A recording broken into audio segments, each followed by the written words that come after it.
Magandang araw po sa inyo guys. Gusto ko lang ipaliwanag kung paano natin ito gagamitin itong proximity sensor natin na tinatawag din itong photoelectric sensor. Marami kasi nagpi-PM sa akin, medyo naguguluhan daw sila kung paano ito ikabit.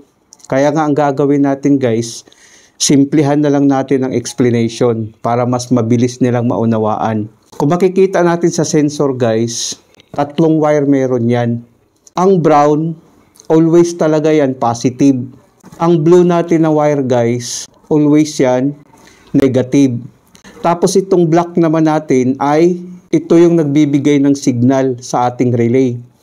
Ito siya guys, direct mo itong ikakabit sa ating relay.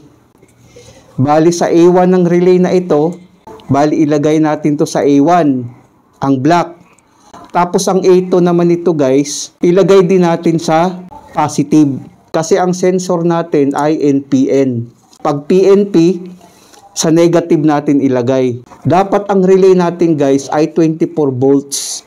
Kasi ang sensor natin guys, ang voltahe nito 6 hanggang 36 volts. Mayroon siyang indication dito kung makikita natin. So kailangan natin to ikabit sa DC natin. Tapos ito siya guys, 500 milliampere lang. Ibig sabihin, 0.5 ampere lang siya. Hindi siya umabot ng 1 ampere. Ang sensor natin guys, wag natin i-direct na ikabit natin sa contactor. Katulad nito, ang black, ikabit natin sa signal. Halimbawa, yung contactor natin ay 24 volts. Wag natin i-direct dito sa contactor. Dapat idaan natin sa relay. Idaan natin sa relay guys para hindi masunog yung contact ng sensor natin. Madalas nasisira ang sensor pag ang technician nagkakamali sa pagkabit nito.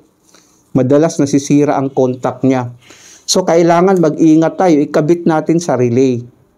Tapos ang relay ngayon, ang normally open ang relay natin, saka natin ikabit itong contactor natin.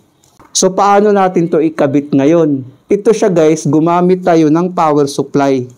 Ito yung power supply natin na 24 volts, no?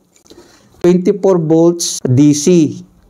Dahil ang sensor natin 6 to 36 volts ang kaya niyang i-carry na volts.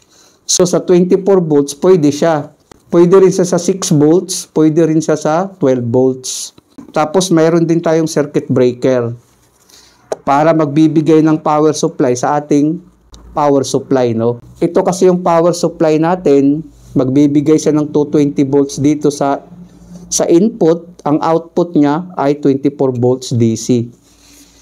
So kailangan din natin to para makabit natin ang sensor natin. Ngayon guys, ang tanong diyan, paano naman sir pag itong indication niya na burado na? Paano natin malalaman ngayon na kung ito ba ay NPN o PNP sensor? Ang gagawin mo guys, ikabit mo itong dalawa sa power supply natin, no? Positive at saka negative. Tapos ngayon, tetesteran mo itong dalawa. Itong black at saka brown. Ngayon, kung magbibigay siya ng voltahe, ibig sabihin, ang sensor natin ay NPN.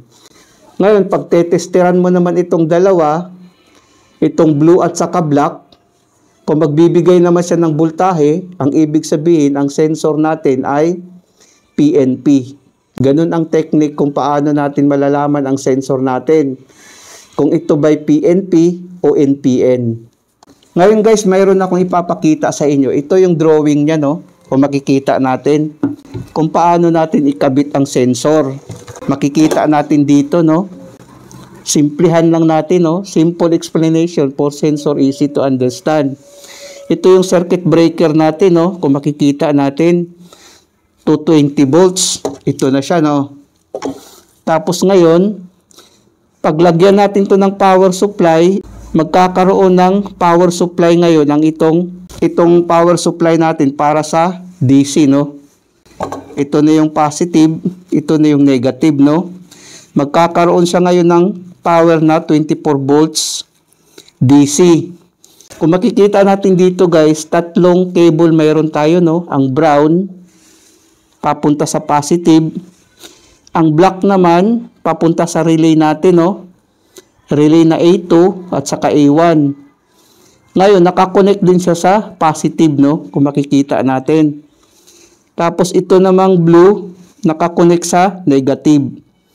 Ganun ang pagkabit guys sa ating relay para gumana tong relay natin. Tapos ngayon, paano naman natin to ikabit tong contactor? Ikabit natin ngayon sa normally open ng relay natin, no? Kung makikita natin dito. Tapos ikabit natin sa 220 volts dahil ang contactor natin 220 volts. Ikabit natin dito, ikabit din natin dito, no, sa 220 volts.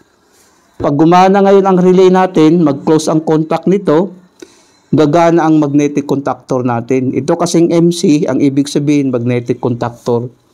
Para hindi kayo malito, ganito ang pagkabit niya. Dito ako nagbabase guys kung saan natin ikabit ang sensor natin. Kasi NPN ito, ibig sabihin, sa positive side siya, no? Ang kabit niya sa relay.